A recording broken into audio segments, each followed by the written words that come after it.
সবাইকে শুভেচ্ছা।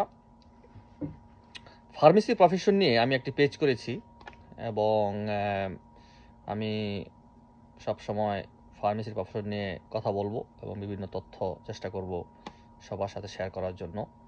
আজকে আমি আমার পেজে প্রথম ভিডিও আপলোড হবে এই ভিডিও দিয়ে।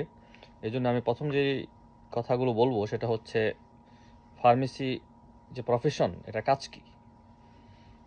তো ফার্মেসি প্রফেশনটা হচ্ছে ফার্মেসি প্রফেশনে যারা পাশ করে তাদেরকে ফার্মাসিস্ট বলা হয় এবং বিভিন্ন কান্ট্রিতে এই বিভিন্ন ধরনের গ্রাজুয়েশন বা ফার্মাসিস্ট হওয়া যে ইউনিভার্সিটি এডুকেশনটা এক এক রকম।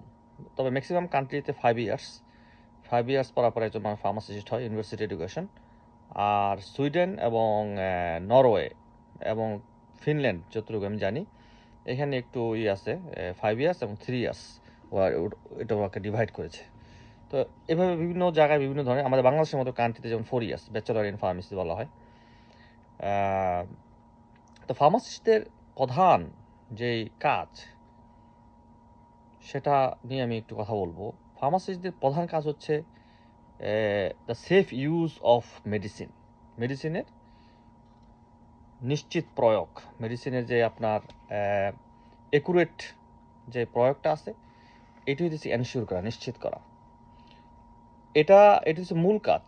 সোসাইটির মধ্যে মানুষ যখন ওষুধ কিনবে সে যাতে ওষুধটা সঠিকভাবে পায় এবং এটা যে সঠিকভাবে ইউজ করতে পারে এটা নিয়ে কাজ করবে। এরপর অনেক সামনে তাদের আরও অনেক আর অনেক কাজ আছে, সেটা আমি ডিসকাস করব। আমি একটা লিস্ট বানিয়েছি। এই লিস্টের মধ্যে হচ্ছে যে প্রধান কাজের মধ্যে একটা হচ্ছে যে ডিসপেন্সিং অ্যাকুরেটলি, সঠিকভাবে ওষুধটাকে পেশেন্টের হাতে দেওয়া, ডোজ ঠিক আছে কিনা এটাকে চেক করা। অনেক সময় দেখা যায় ডোজের মধ্যে কম বেশি থাকতে পারে, সেটা একজন ফার্মাসিস্টের কোর দায়িত্বের মধ্যে পড়ে যে ডোজকে চেক করা এবং ইনস্ট্রাকশন দেওয়া, প্রপার ইউজ অফ ড্রাগের প্রপার ইউজের জন্য। একটা খুব গুরুত্বপূর্ণ কাজ হচ্ছে যে মেডিসিন এবং মেডিসিনের যে এই ইন্টারাকশন, যে অনেকগুলো মেডিসিন যদি থাকে, একটা মেডিসিনের সাথে আরেকটা মেডিসিনের সাধারণত তারা সেফ ইউজ করা। অনেক মেডিসিন আছে যারা একসাথে খাওয়া যায় না। তো এটাকে এনশিওর করা যে পেশেন্ট এটা জানে বা না জানলে তাকে এটাকে এনশিওর করা যে সে কীভাবে এভাবে ইউজ করবে। তারপর হচ্ছে যে অনেক সময় দেখা যায় অনেক দেশে এক দেশে একরকম, অনেক সময় যে মানুষ ডায়েট নিয়ে অনেক ফার্মাসিস্টরা কাজ করে, লাইফস্টাইল নিয়ে কাজ করে। তারপর ফার্মাসিউটিক্যাল কেয়ার যেমন একটা জিনিস আছে, এটা হচ্ছে অনেক ফার্মাসিস্ট আছে যারা হসপিটালে কাজ করে as a hospital pharmacist.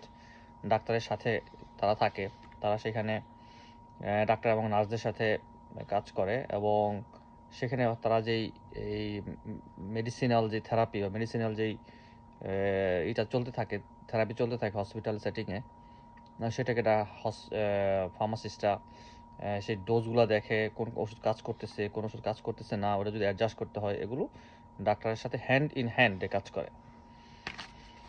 Medicine adjusting plan যদি প্রয়োজন হয় সেটা করে।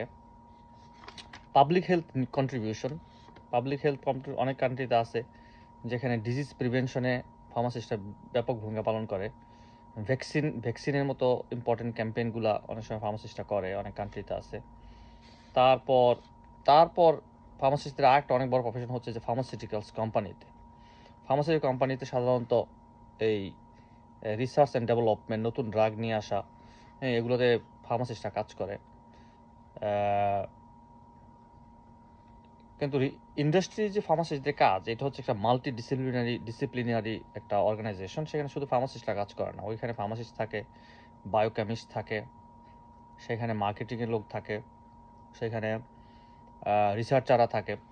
এটা অনেকগুলো পেশার একটা মিশ্রণ ফার্মাসিউটিক্যালস কোম্পানি।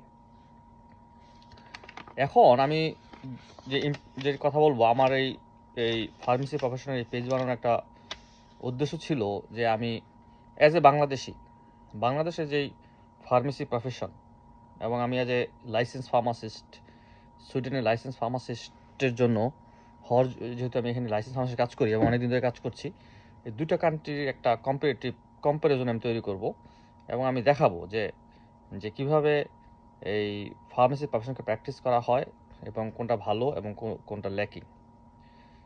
তো এই জন্য স্টে আপডেট আমার পেজে আপনারা থাকেন।